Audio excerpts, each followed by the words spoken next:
Welcome to the Making Business Matter podcast, where actually we're meeting niche leaders, change makers, exciting people that are helping to make business future-proof. And today we're going to be speaking to Natasha Wallace from Conscious Works. So a little bit about Natasha, I've got her blurb here, her bio. It's a lady with a particular interest in what causes leadership discomfort. She recognises that leaders are time poor and under pressure, and it's helping them to focus on who they are and where they need to be so they can achieve the best results for themselves and their teams.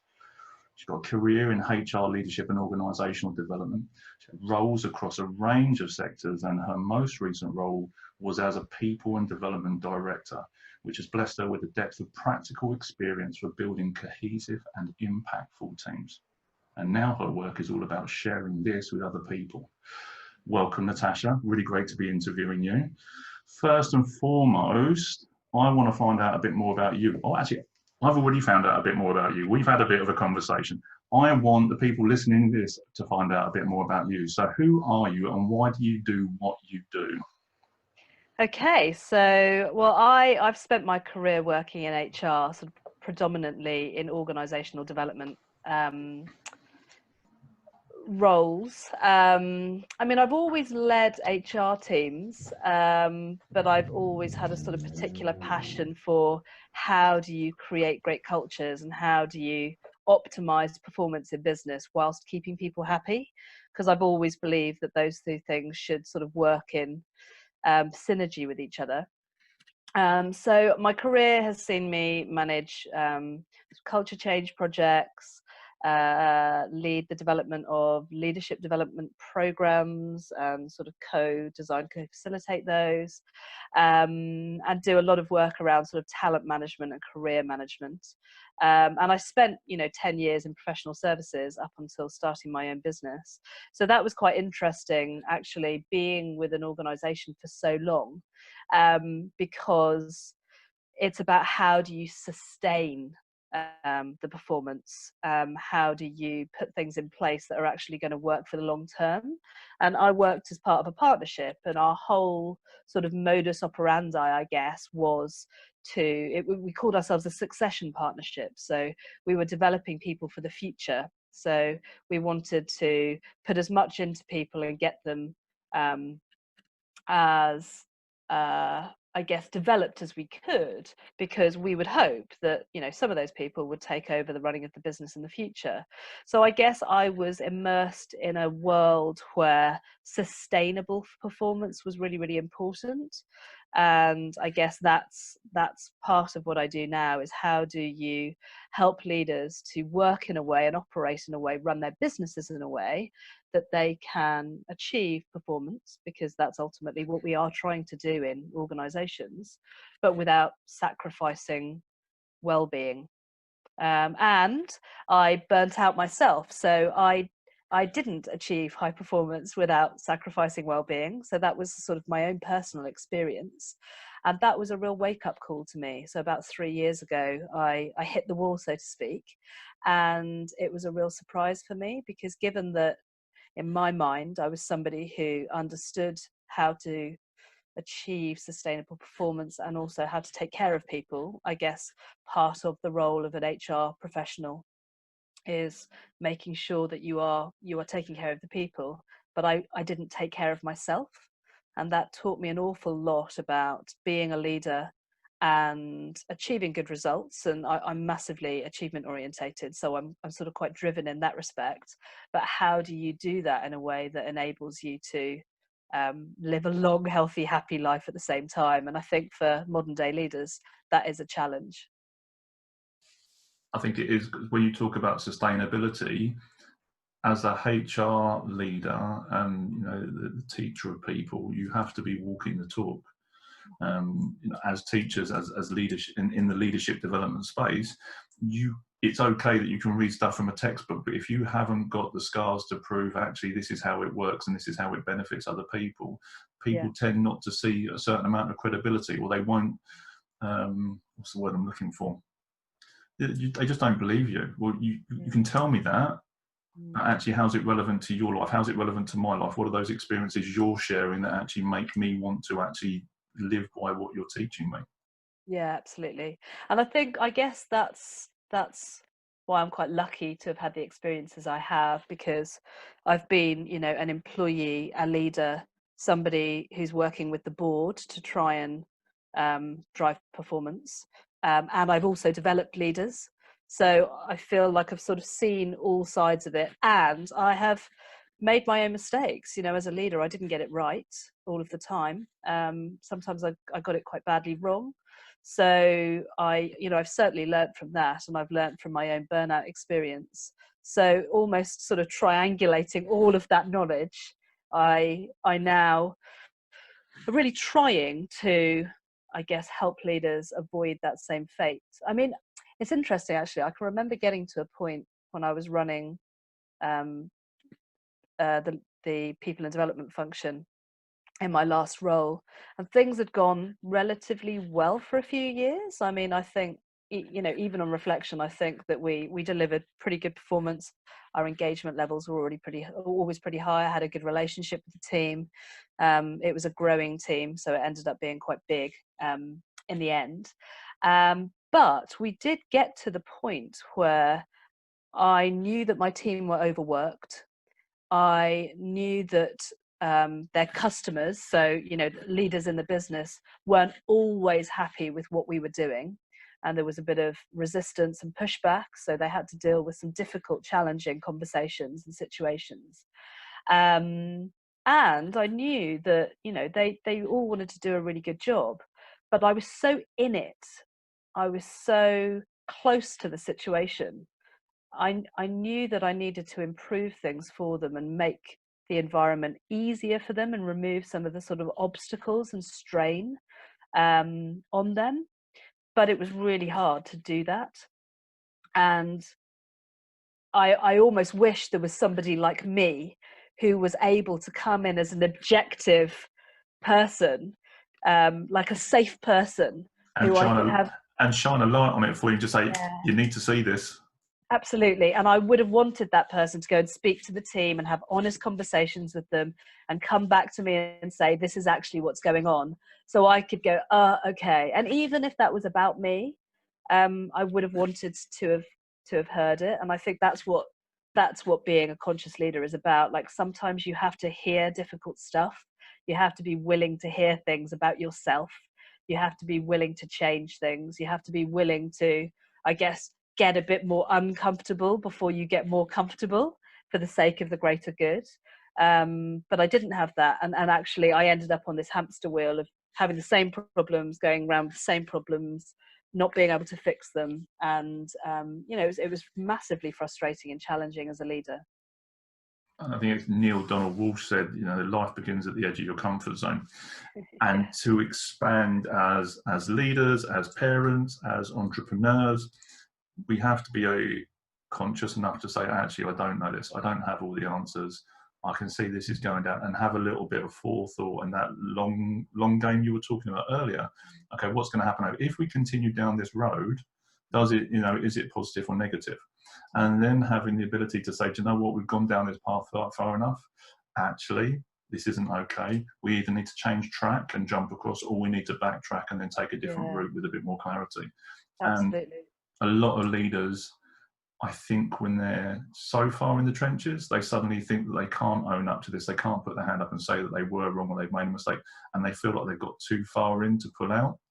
And then something breaks and something Yeah. catastrophic happens. Yeah, definitely. I think also as leaders, you sort of expect yourself to have the answers. So I think we put a lot of pressure on ourselves to be able to figure it out. But I mean, I've certainly learned the power of co-creation is awesome, insofar as speaking to two or three people outside of yourself to get their perspective and input can be the thing that really unlocks the answers to the problems. And I see. Not, when I say leader, I mean anybody who has got responsibility for people. So you might call yourself a manager, but you're still responsible for leading people. And I see junior managers and fairly young managers in the same situation. I don't necessarily think that this is something that comes with years and years of experience. You get given responsibility for other people, And very often you think, okay, well, now I need to know exactly what I'm doing. And so you don't necessarily speak up about the challenges that you're facing, or the difficulties or the discomfort you're feeling as a manager. And so you just knuckle down and get on with it and hope for the best. But actually, I believe that when you are a manager or a leader, there needs to be that sort of almost shared leadership and maximizing the knowledge and the wisdom and the opportunity to co-create around you. So you're like, yeah, I am leading this team, but I won't have all of the answers. So who do I need to speak to, or who can I speak to that can help me on this journey? Because it's hard. Leadership is a really, really challenging role, and it takes a lot of mental energy, and it takes a lot of your reserves to think about yourself and a whole other pile of people at the same time. And what I've learned is that, you know, more often than not, we don't even know how to take care of ourselves, to prioritize our own work, to focus, you know, our attention on what matters most for ourselves. But then you know, scale that to a whole team, and it becomes even more complex. So the more support you can get from the people around you, the better. And that fundamentally, you know, all of the research shows that that is one of the aspects that leads to high performance in teams, is shared leadership, and that sort of cooperation and commitment, and doing it together. I agree. The challenge is, though, when we go from manager to leader, because there is a distinct difference. More often than not, you know, we've been making widgets, doing whatever we're doing, and when someone says, oh, you're doing a really good job at that, here, have a responsibility to look after the people that are making the widgets. Do a great job, don't screw it up, we'll see you in 12 months, if you're lucky. We don't get the training to do that. And more often than not, what we do is we end up doing or repeating exactly what was done to us by the previous person. And we just repeat the same bad habits because we don't have enough leadership development in place, or decent role models in the environment we're in. And we don't go and ask questions for fear of looking weak and being reprimanded for it. And more often than not, we don't ask because the people that we do ask don't have the answers either, because we're just repeating what they did previously. So when you talk about that conscious leadership, it's, you know, like you say, it's about being aware. It's about wanting to ask questions. It's about also having a certain skill set to ask yourself the questions. And I have always said to people, I've learned some of the greatest leadership lessons from some of the worst so-called leaders that I've worked for, because I didn't want people to feel the way that I felt after having been spoken to that way. So I wanted to do something different. But that takes a different level of self-reflection, and it takes, you know, a certain raft of questions to be able to make that happen as well. And, yeah, absolutely. And I think in reflection to what you were saying is the thing that, and this is what I learned a few years ago, the thing that you lack is the thing that you need to give. So that element of actually you needed someone like you right now, the person that you've become, to actually walk into your organisation and say, by the way, I can see this, this and this.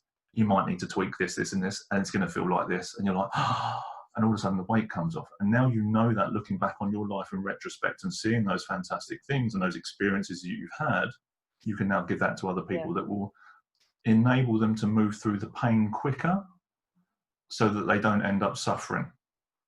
Yeah, absolutely. And actually, you know, I have the benefit of working with young managers, new managers, and also, you know, highly experienced leaders.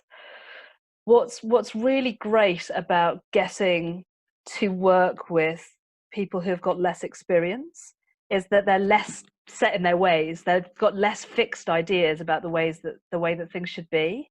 So actually, you can have a conversation with a relatively new manager, or even a manager that's been in post for, you know, a couple of years, and say, actually, I think what's going to work there is this, because of this context and because of these people, etc. More often than not, they just go, oh yeah, okay, great, off they go, and they just do it differently, and that's amazing. And, you know, so I think the opportunity to work with people at the earliest stages is hugely valuable and important, because I think, you know, a bit of fixed mindset can creep in the more experienced you are. So I think you've got that sort of dichotomy of feeling like you need to know the answers as a leader, having probably got quite a lot of great feedback over the years, which has led you to being a leader in the first place. So, you know, potentially a little bit of ego creeps in, and you believe that you possibly do have a lot of the right answers. And then there's the fixed mindset thing, which is the extent to which you are actually willing to change and make mistakes and learn from them. I had definitely become a little bit fixed in my mindset when I'd led teams for 15 years. I mean, I was a really young manager, and for the most part, it had gone okay. I mean, on reflection, knowing what I know now, I can see that it could have gone so much better, but it had gone okay. But I had become quite fixed, so I didn't realize that, for instance, I dominated the conversation quite a lot of the time. I didn't realize that I was quite happy going away and working on a project on my own, and then sort of giving the answers to the team, because I believed that I could probably do that. And now I coach other leaders who are doing that, and I will say to them, what's stopping you from speaking to the team now? Speak to the team now. Find out what they know, what they think now. And they're like, oh yeah, okay. And then they go and do that, and there's some lovely co-creation that happens. But once again, I didn't have me saying that when I was in that role. And it's only now that I'm able to do it and able to work with leaders to challenge them to think this differently, and to explore whether they maybe are a bit fixed in their thinking in a safe way, because I don't need them to deliver. I'm not in the company. I don't need them to deliver certain results. My main aim is to enable them to be at their absolute best so that they can, and then it's up to them. And I think that's the wonderful thing, is you've become conscious of what you're doing. I'm going to ask you questions about what conscious person is and conscious culture. You've become conscious through your own pain, your own realizations and reflection. You work in an organization which is then giving you the space to work with their people, which means they've got a want and a desire to wake up and make some positive changes for the business, internally, externally, all those things. And then by you sharing those experiences with people that are earlier in their journey, they, and we know this as conscious leaders and coaches, they will supersede us. They will go further than we ever did. And the Isaac Newton quote, I think, is about standing on the shoulders of giants, so you can see further. You get to be the giant so someone else can stand on your shoulders and go even further.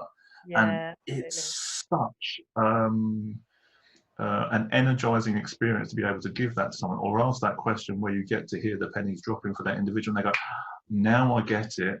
Okay, I'm going to do that. And you just pass the wisdom on, and it's just such a liberating feeling. Yeah. I'm thinking before we go into that, I'm going to ask a couple of key questions here for you. Yeah. So what is a conscious culture and workplace for you? So the term psychological safety is bandied around quite a lot at the moment, but in my view, it's about creating an environment where people can actually be honest with each other. So people can speak up without, I guess, the fear of there being sort of repercussions. And it's also an environment, and it's not just the leaders that need to take notice, although it starts with them. It's paying attention to what's really going on. So when I left my job, I bought these 3 monkeys that sit on my windowsill in my living room. So, the see no evil, speak no evil, hear no evil. Because I wanted it to be a constant nudge, a constant reminder that actually it isn't okay to just leave problems and leave people to have to deal with their own problems. As a conscious leader, you have to get involved with that. You have to try and figure it out. And I think a lot of leaders don't necessarily know how to fix the problems, so they sort of avoid them. But I think that you have an obligation to your people as a leader to remove the strain and obstacles to them being able to do the best job. Because fundamentally, I see this every day, people do just want to do a good job. They want to go to work, they want to bring value, they want to be recognized for delivering something, contributing something to the bigger picture. They want to have some meaning, I guess, in what they do. People don't just go to work for money, even if it's a background motivator for some people. And so you have to create an open environment where people can speak up. And that also is about making sure that people feel included as well. So it's about noticing who's speaking, noticing who's not, creating the space for the people who maybe don't speak up as much to speak, and allowing them to express themselves. I mean, and also, you know, we're hearing so much about mental ill health now, and this current crisis that we're facing, unfortunately, is likely to lead to an increase in mental ill health, either during the crisis or after it. If you don't have a culture where people can come and say, you know what, I don't feel okay, like I'm not doing my best work, or the role that I'm in at the moment isn't suiting me for whatever reason, or the environment that we're working in, or the ways that we're working, or whatever, isn't enabling me right in this moment to be at my best, unless somebody can bring that, and unless a leader is willing to go, okay, well, you know, talk to me, how do we make this better, you actually are just suppressing performance. So it's a misnomer to think that not talking about these problems means that performance will be sustained. It won't, it'll be suppressed. So you have to create that space for openness and honesty. I speak to people regularly actually about the fact that their role isn't quite right for them, or it's not exciting them, or they feel bored, or and actually, when you have an honest conversation with somebody about that, more often than not, you can figure out how they could tweak their role slightly, or tweak the way that they're working, or the conversation that they need to have with somebody in order to remove the blockers. And they felt like they had no agency, but through creating that space for the conversation, they did have agency. So I think that's really about consciousness. You know, if you know the iceberg analogy, of what you see on the top isn't really what's going on. It's everything that's going on below the surface of the water. That's the real stuff. It's all the, you know, the water cooler conversations, the conversations down the pub, the Slack chats between groups of people who have spun off to have a moan about what's going on in their organization. It's the double signals that people see happening. So the incongruence between what the leaders are saying they want and what's actually happening, because the behavior doesn't match the words. All of that underground stuff, angst, anxiety, frustration, all of that needs to be raised up to the surface. So that's the sort of negative side of it. And then there's a positive side. So I get hugely excited when I work with teams, because I don't just work with the leader of a team or the leaders. I do that work, but sometimes I get the opportunity to work with people from right across the team, or even the whole team. And at the moment I'm working with a whole company, so I get to speak to all of them, and you get so much opportunity to see the energy, the bright spots, the ideas, the excitement, the enthusiasm, the knowing that you get within the broader system. If you only ever look at the leaders who are leading the system, you simply do not get under the surface of the problem, because as a leader you'll make an assumption about what's going on, but you don't necessarily know the truth. So going under the surface and dealing with everybody in the system means that you actually have this clarity and this energy. I mean, I was working with a client a few weeks ago, and I had worked with a few of the people in the team, and there was a few just brilliant people in the team, not in the management structure, in the team, who were like, we could do this, we could do that, I think this is the problem, I think this is getting in the way, but this could be better, and if we just did this, da da da da. And I said, and the client said to me, you know, what should be our strategy for making things better? Can you put a proposal together?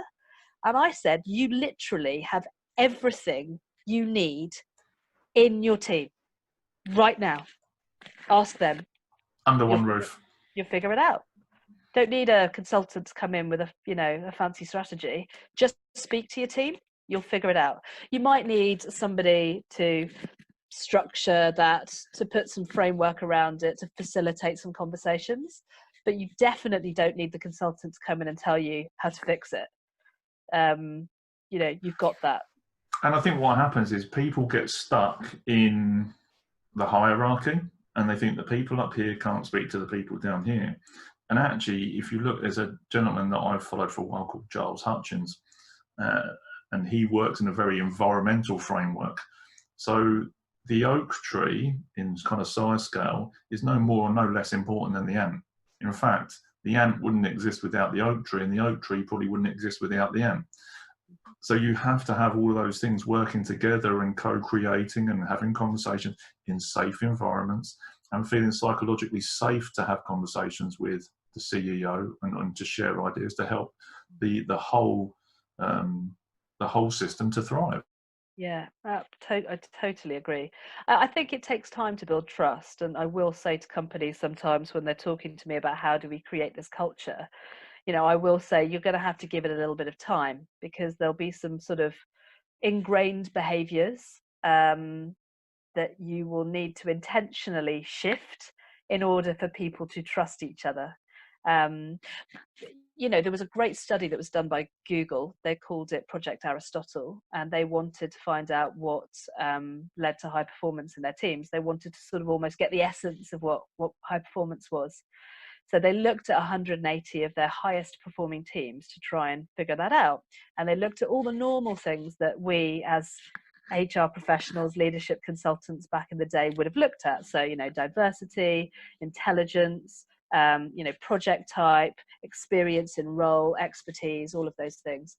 They didn't find that any of those were the difference makers. The difference maker, the most significant thing, was trust and the ability for people to speak up and take what they call interpersonal risk. So we now know through heaps of research, not just Google. I mean, Amy Edmondson has done a ton of research on this. She published her book, The Fearless Organization, last year, which is really, really great. I would really recommend any leader to pick that up, because it really clarifies what does lead to high performance. And it needs to be an environment where you have high standards. So you're driving for results. You expect people to deliver good work. This isn't about creating a paternalistic environment where we protect everybody. That's not what psychological safety is. It's about, this is what we want to achieve. This is where we're going to head. This is what we want to deliver. These are what the targets are. We expect everybody to play this role, and we want you to be able to tell the truth. Those two things can absolutely work in synergy with each other. You don't need to be the sort of nurturing parent. No, and I think there's a parental element that comes into it. You need that, you need that transparency. If it's not working for one person, more likely it's not working for 80% of your organisation. It's just that people sit in that bubble and they're worrying, or they're thinking what someone else thinking of them, so they don't actually speak up or share that problem. And then that psychological safety starts to break down. It's a phrase that I'm not versed to, and I was going to ask you, what is psychological safety, and you've covered that. To have the trust and actually be able to share that and actually support the whole, top to bottom, left to right, all of those things, to be able to speak to the right people, not moan to the wrong person next to the printer. Absolutely. Which isn't going to make the change in the world. Leading on from that then, what is a conscious person, in your opinion? Okay, so I mean, it's somebody who is aware of themselves, who spends time reflecting and considering how they're feeling, how they're acting, the impact of their behavior. They will create the space for that. So, you almost need solitude to be able to reflect. And in this bonkers, crazy, chaotic, complex world, I almost said VUCA. Now I'm saying VUCA, even though I can't stand the term VUCA. But anyway, in our volatile, uncertain world, it can be really, really hard to find the time for reflection and contemplation, and to consider the impact you're having, or how happy you are, or how well you feel. I went from thinking I was really super happy and well within 6 months to being very unhappy and very unwell. My experience affected my physical health. What I recognized is actually my physical health had been compromised for years, and it was only at the point that I broke that my body just sort of gave up. But I had put myself under strain for a very, very long time. So consciousness is about being aware and creating the space for reflection. I mean, I meditate a lot. I'm not suggesting people need to go off and meditate. It certainly helps me, but it is about the creation of space. People exercise. You can get into a sort of transcendental reflective space when you run, going for walks, being out in nature, in the shower. All of those times when you've got quiet. I mean, I know an awful lot of people, you know, especially younger people, they're almost scared of being quiet. They're scared of not having something going on around them, music playing, something going on, you know, on their phone, the TV on in the background. It's not just younger people, but it's definitely something I've noticed and recognized. But unless you actually clear everything away and allow yourself some time just to be very intentional and to consider what is going on for you, it's you won't be conscious. And that, you know, that I think that's a lifetime of work, really. I think it's a lifetime of work to create that space, to consider who you are, to consider whether you're at your best, to consider whether you're having the right impact or the best impact on the people around you, to find out what your purpose is, the extent to which you feel well and satisfied. All of those things just need some attention. I mean, I work with people on that as a coach. You don't have to have a coach, but it is useful to be able to speak to other people about those things as well. Often you learn a lot about yourself from what you learn about other people. So if you get really curious about others, then it's a really great reference point for understanding yourself. Because as humans, we really do like that comparison. You know, that's why we're so binary, sort of yes or no, wrong or right. We like to have something to compare against. So, you know, getting curious about other people and getting interested in other people actually is another way of developing yourself as an individual. Amazing. The definition that I have of love, which is kind of a bit of a strange tangent to go on a business podcast like this, is not to do with happiness. It's the ability to give someone else the mirror, or trust someone enough to give them the mirror so that you can see yourself and all your faults in it. Absolutely. That for me is the definition of love. As coaches and leadership trainers and developers and culture changers, we can see what's going on because we've lived some of that path. We've got the battle scars, and you know, we've been vulnerable enough to dig into that reflection. Yeah. So we now have the opportunity to hold the mirror up for other people and help them to get more switched on to what they're capable of, what they're going through, the roads they're going down, just so they can see it. Yeah. And the other part, you talk about that reflection and you say it is a lifetime of work. And it is a lifetime's work. And at the same time, though, it's a very small amount of action that's required to make that change. And sometimes for me, I have a very busy brain. I've got, you know, this, what I refer to as the merry-go-round or carousel of ideas that's constantly swirling around in my head. And I can't afford to have distraction because there's already enough on there. So sometimes getting that peace and quiet and attempting to meditate is very difficult as a leader. Having the right questions, though, inside my head in a very short format focuses my attention. And I say to people, the quality of your day is dictated by the quality of the questions that you start it with. So it's having that initial kind of reflection piece of, oh, what's working, what's not working, what can I do to improve this, what's the next action, who can I help today, where am I going to create the biggest impact? So by asking those questions, like you say, it's kind of that binary equation, is it good, is it bad? Okay, yeah. What's the answer I've got? How's that moving me towards purpose? How's that moving me towards fulfillment? How's that helping me develop the team so they can be more successful in what they're doing? Yeah. And asking a couple of key questions just to get that 1 degree shift every single day, so that when you do get to the end of your life, that has compounded over a course of time and you have discovered a completely different country like Christopher Columbus did by accident. You know, it's that sort of stuff, which is really important.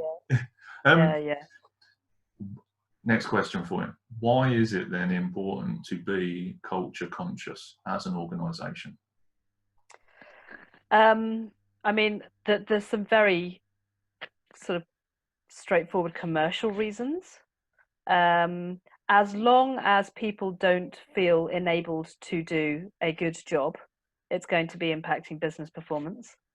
As long as people are having conversations away from their leaders and managers, disgruntled conversations, you know, disenfranchised, frustrated conversations, they're not being sorted out, it will be impacting performance. As long as people aren't getting what they need in their roles, and they're not fulfilled and they're not motivated and they're not enthused, it will be affecting performance. And if people haven't got the environment to be able to stay well, and I mean that in the broadest way, so physically well and mentally well, the ability to concentrate, focus, prioritize their work, have good relationships, respond in a good way, all the things that we need people to do good work. If the environment doesn't support that, it will affect performance. People won't be in work, so they'll be absent. They will be in work, but they won't be doing as good a job as they could be. They'll be distracted. They won't be able to focus. They won't be having the best quality conversations with your customers, with the stakeholders. I mean, basically, unless we know what the truth is, unless we know what the hell is going on, it will be impacting performance. And of course, that's the last thing that any leader, shareholder, individual doing a job sort of wants. We all want the same thing. We all want to be able to go to work and do a good job and produce good results.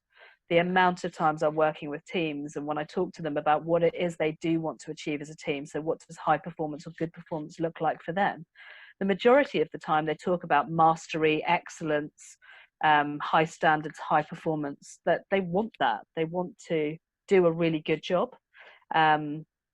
So the creation of a conscious culture is around how do you make sure that you're close enough to what's going on and what could be getting in the way of people doing even better work in order to clear that away so that they can get on and perform. I mean, there's two pieces. So there's a piece of research that was done and a paper published recently about what leads to burnout. And the two things that came across in that paper is that obstacles and strain are both significant contributors to burnout, and that leaders need to be making sure that those are cleared away so that people can do good work and so they can perform. And another thing, there was a book written around continuous performance management. I can't remember the authors. I read it last year, where they talked about the fact that they've discovered now that the majority of underperformance actually stems from environmental conditions, not will and capability, which is historically what HR would have been supporting managers to try and deal with. So it's less likely to be because somebody doesn't want to do a good job or because they're not capable of doing a job, and more likely to be the environmental conditions they're in. So it could be resources, it could be systems, tools, processes, policies, leadership, management. That was going to be my next question. Is it also the people in that environment that challenge that as well? Yeah, absolutely. I mean, at the end of the day, we all form part of the system. So, the tools and the resources and the processes and the ways of working are important to provide the infrastructure for a team. But actually, most of the work I do is around the relational stuff. It's the interrelations between people, both on a sort of peer-to-peer level and also from a more sort of leader, manager to individuals level. When you enable people to have better quality conversations with each other, and as coaches, that's that's a lot of what we do, it can really create a better environment. So I will often be working with teams to I guess raise awareness of what do we want to achieve, so get people talking about that. Where are we now, what is the gap, and what types of conversations and ways of working do we need to focus on in order to get us there. And most of the time when you bring that stuff up, when you create the space for those conversations, and when, as you were saying earlier, you ask the right questions, and I guess that's the great thing about our work, is that we have learned how to ask questions that open up conversation and help and enable people towards where they want to go. Then it can be really transformational. Especially when you continue that. It's not a one-off intervention, it's a way of working. If we're constantly asking ourselves these questions and we're constantly doing that sort of as a collective thing because we want to be better, then the results are sort of exponential, really. And So whenever I do a gap analysis for myself or doing it with clients or whatever, I know it's kind of one of those cliche tools that we use. Coaching is one of the few skills, or it's a skill, a knowledge, and a behaviour all at the same time. So like you say, it's not, we ask a couple of questions, it's not a one-off intervention. You can ask the same question every single day for the rest of your life and still get a 1, 2, 3 degree shift in thinking, outcome and results. So when you start to build that in as a culture, as a behaviour and a skill inside a team, so they can do it for themselves and with the people around them, that trust and business growth is just huge. Yeah.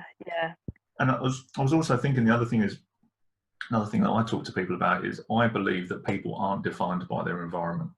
I believe they define their environment by what they put into it. And it comes down, I think, to kind of that resourcefulness. And don't get me wrong, I think 80, 90% of the world do get caught up in their environment. And they do believe that they can't make a positive change because they're stuck in a certain job or they're stuck with a certain kind of leader. And they believe that they don't have any power or ability to move that. And it comes down to that resourcefulness. Actually, if we have the right questions available, we can start to look at things in different kinds of ways. And the strange analogy that came to my head, and I'm wondering if the millennial types that are watching this may even know this, but we used to watch the A-Team when we were kids.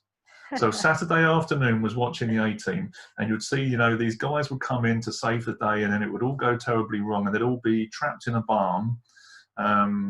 These 4 or 5 guys or whatever trapped in a barn, without any kind of ways to get out of the problem.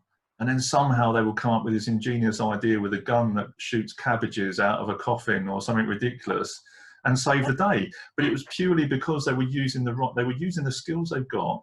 They were looking at the resources around them in their environment and asking the right questions and actually coming up with new solutions. And that's just the same for entrepreneurship, for business, and for leaders. We just have to start looking at things differently, looking at people differently, looking at ourselves differently, with a certain level of optimism, ask some better questions and get some better results and create that culture that you talk about. Yeah, and I must admit, in the last 12 months, more companies are asking me to help them to create coaching cultures. And that goes way beyond the ability to ask questions and listen, which is sort of, I guess, the 2 foundational skills of coaching. It is about trust. It is about understanding yourself and your beliefs and what drives you. It's about understanding your biases.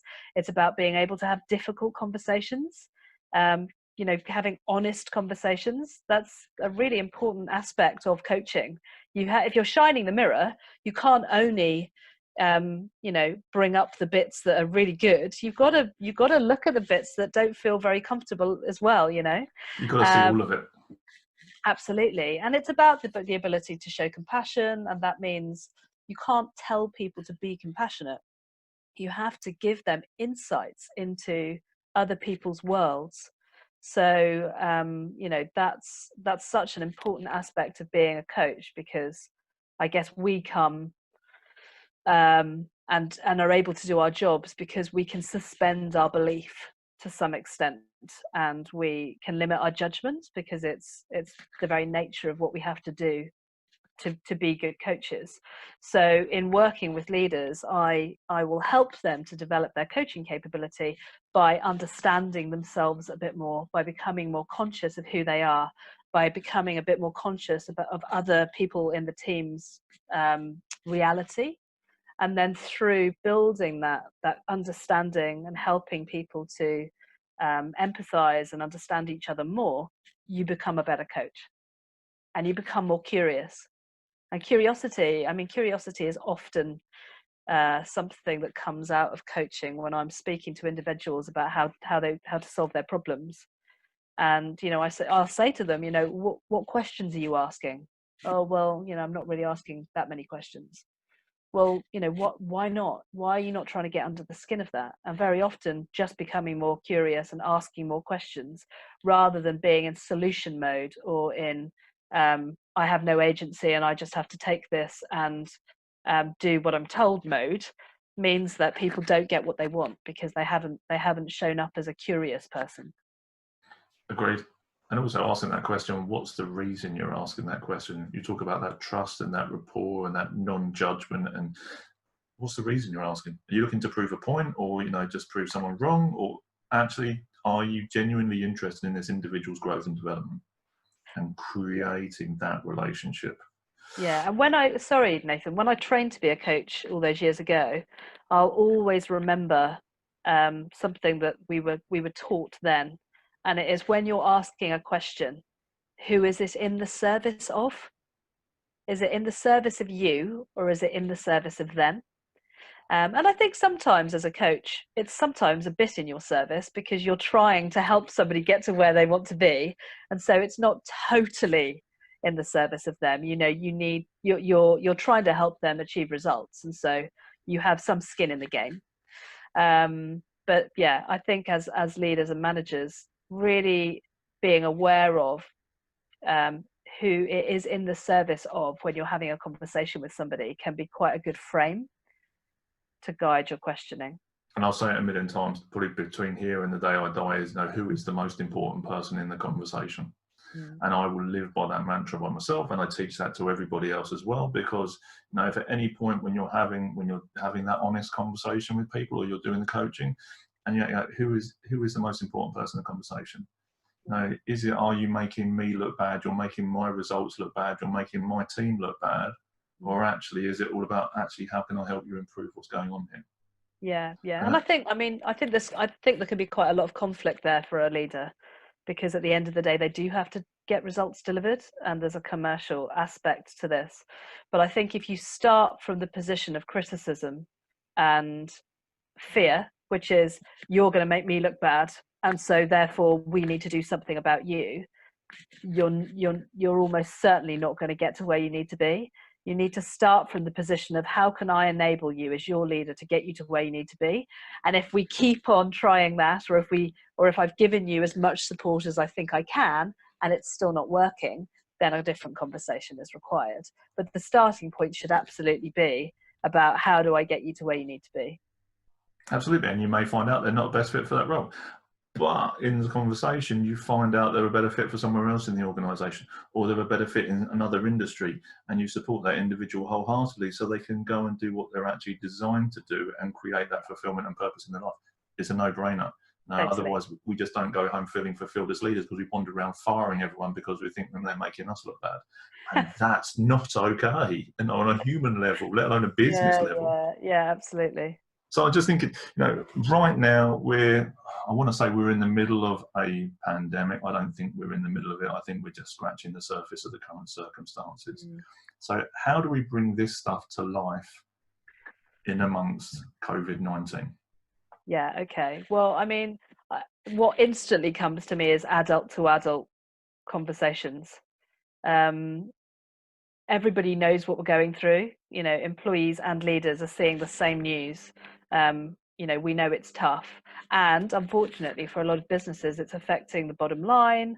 It's affecting their long-term futures, and it's a real worry. I mean, there's some practical things around how you can make sure that you keep your cash flow and your runway steady. Things like try not to make redundancies, furlough people instead. The government have created this amazing scheme whereby we can keep people employed on 80% of their pay. If you can only afford to give them 80% of their pay, and you can't top it up, fine. If you can top it up, put them on furlough, try and just keep things steady for a while. The sort of practical things that you can do. There's been a lot of knee-jerk reactions that have gone on over the last few weeks with large organizations making tons of people redundant, and now they're sort of backpedaling to bring them back and furlough them, and some of them aren't, which is a shame. There is a risk that you will get this situation and potential performance issues mixed up. So don't use this situation to start dealing with performance issues if you can help it. If this is a really difficult time for people, and if you can furlough them for a certain period of time, and if you then need to deal with performance issues at the end of that period, then do that. But I would say let's try and keep people as steady as we possibly can during what is a mentally demanding, anxiety-inducing period of time. So that's some sort of just practicalities.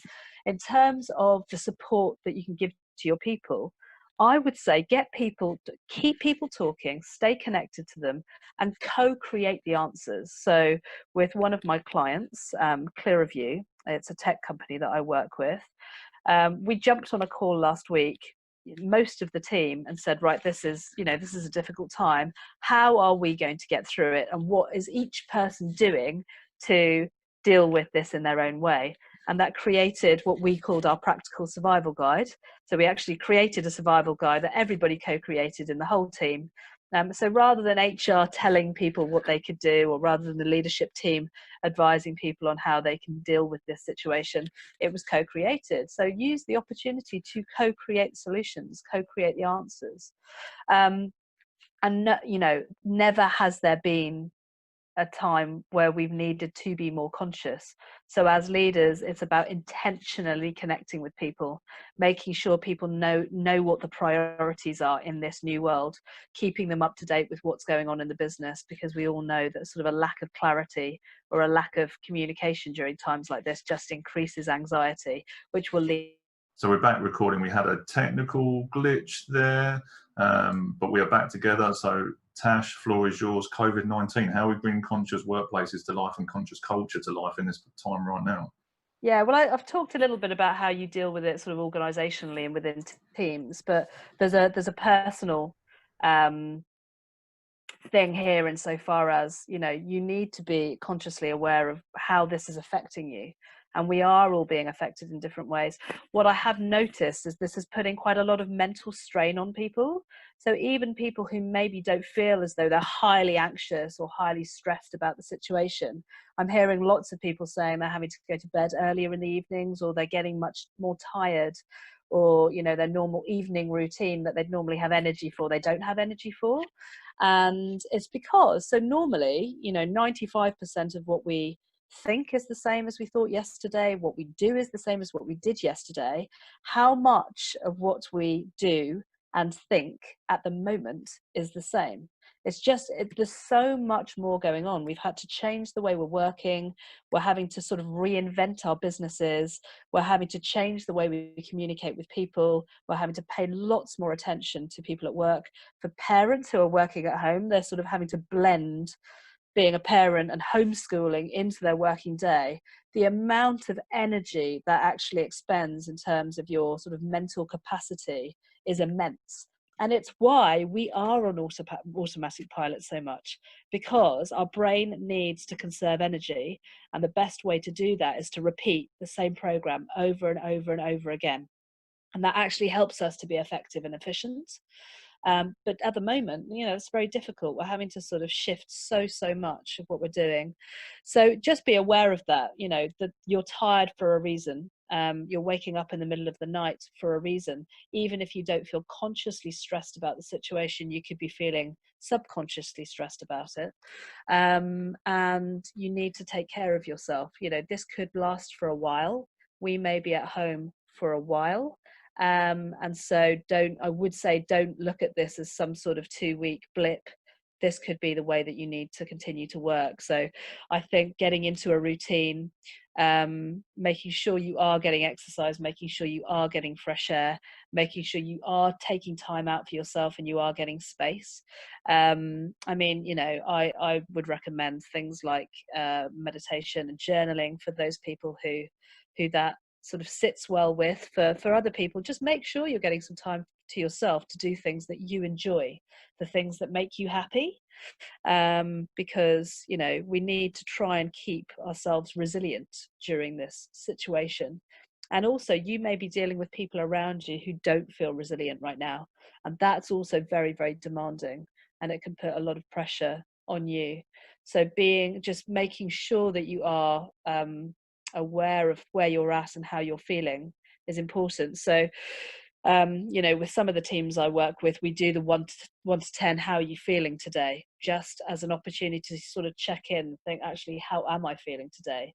And it's amazing, the scores can go from sort of 2 or 3 right up to 9 or 10, because we're all in sort of different places at different times.